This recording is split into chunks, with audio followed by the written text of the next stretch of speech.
What's up, legends? Welcome back to another video on my channel. Today I am back working on the E36 Drift Build. If you don't know, this is my new E36 Drift Build. It's a 4-door sedan. Currently has the 1.8 litre motor in it, but I'm swapping it out for, well, I don't know yet. I still haven't made a decision whether I want to put a BMW 6-cylinder motor in it, or I want to do a JZ swap, or I want to do an LS swap.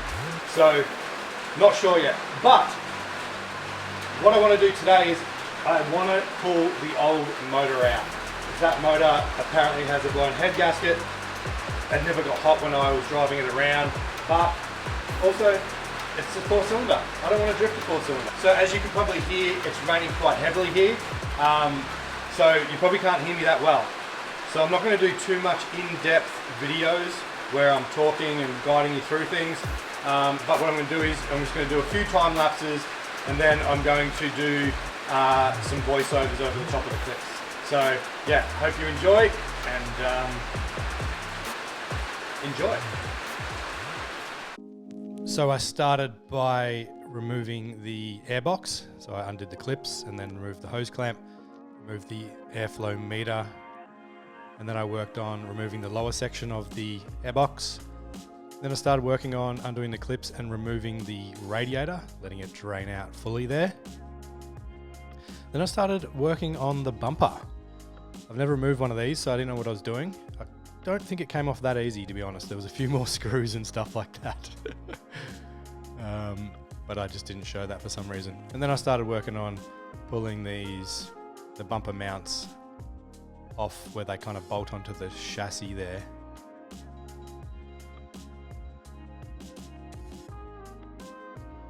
There's a little bit of time doing this, so I think I'm just going to skip past this. So now that I got the second one off there, I'm working on drilling out the spot welds that the grill kind of that whole surround with the grill and the headlights and the indicators all bolt onto. There's a couple of spot welds that need to be drilled out if it's never been off before. So I drilled those out, and as you can see, I'm having a bit of trouble getting them out. So I started to get my cold chisel in there, trying to just break that spot weld free. It's been a right pain in the ass, so it took me a little bit of time to get that off, which you can see I'm staring at going, what's going on here? But I do this side and I do the other side, so I'll skip to once it's all done.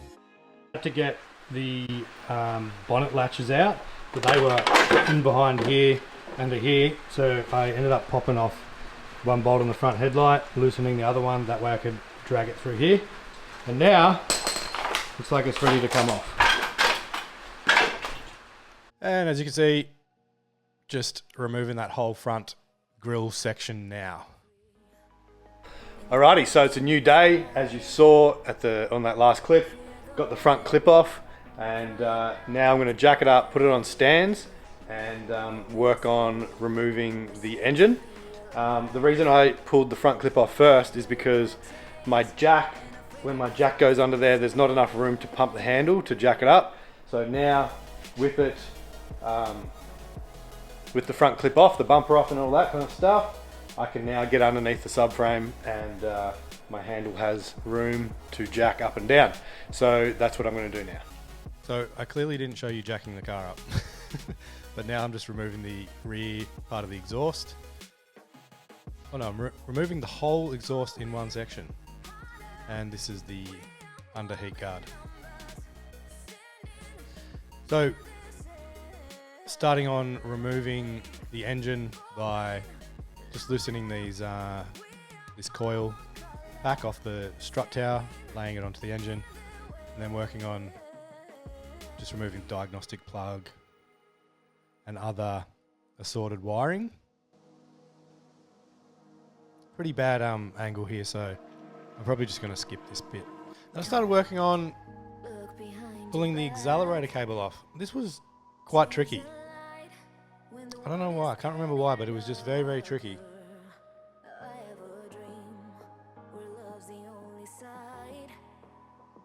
So take my hand, join the army of the sun.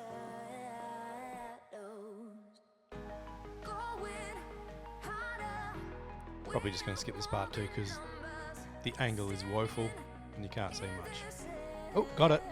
And the wiring harness runs along underneath the, I think it's the fresh air inlet.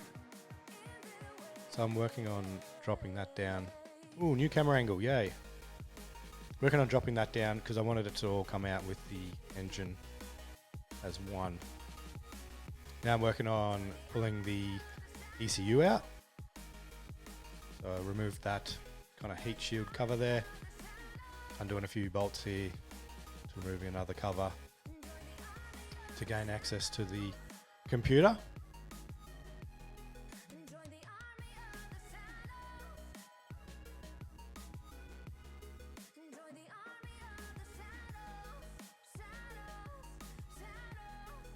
And then I just unplugged the plug from the computer. I just left the computer in there. So just unplugged the plugs. I think, yeah, there's a couple of screws there.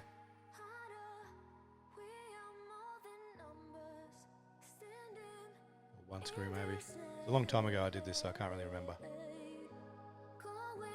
And there's just a few other connections here that I'm disconnecting and removing.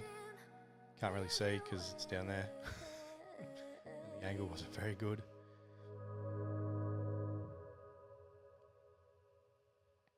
I kind of just didn't move the camera around a lot because I was so focused on what I was doing. I just was trying to smash it out. So I kind of forgot a little bit about the filming. Now you can see that long extension. I've got it on the engine mount bolts. So that's really super handy, that long extension, to get those bolts undone. You can undo them from right at the top and actually swing the ratchet around.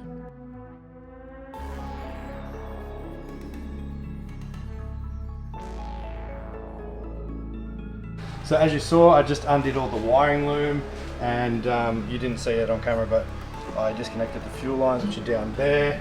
I've disconnected one heater hose that goes into the firewall in there. There is one more to do, but what I'm going to do is I'm going to lift the engine up, bring it forward a bit, and then I can get to the back hose clamp, and yeah, then it'll be ready to slip on out. I did forget one thing, which is the shifter. So I've got to disconnect the shifter before I can pull the engine out.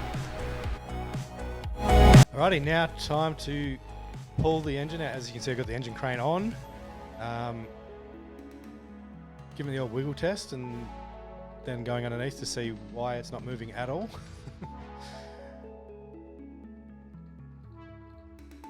Now around the back of the engine, trying to find out what's going on here. Can't remember what I did. Undoing a couple of things. I think I just had to go up, to be honest. As you can see, it started to come up and then out at the same time as the engine crane up. See, I'm pulling the engine crane back there, starting to come out. I think I left the slave cylinder on, so then once I'd got it forwards, I could actually get to the slave cylinder because there was more room. And I could reach down there and undo the slave cylinder and then jack up and then come out, jack up, come out, and yeah, come all the way out. And there she is, folks, in all of her glory. What a piece of shit. So this is how I pulled it out. Obviously left the gearbox on there, left the gearbox cross member on there, and I also left this part of the drive shaft on there. That way I didn't have to undo any of the bolts on the Guibo. So this just slips straight out of the slip joint, and yeah, piece of piss really. Nothing to it. Hey, it's me, Anthony from the future. So I actually recorded that video about 2 or 3 months ago. A lot has happened in between then, and there's a plot twist.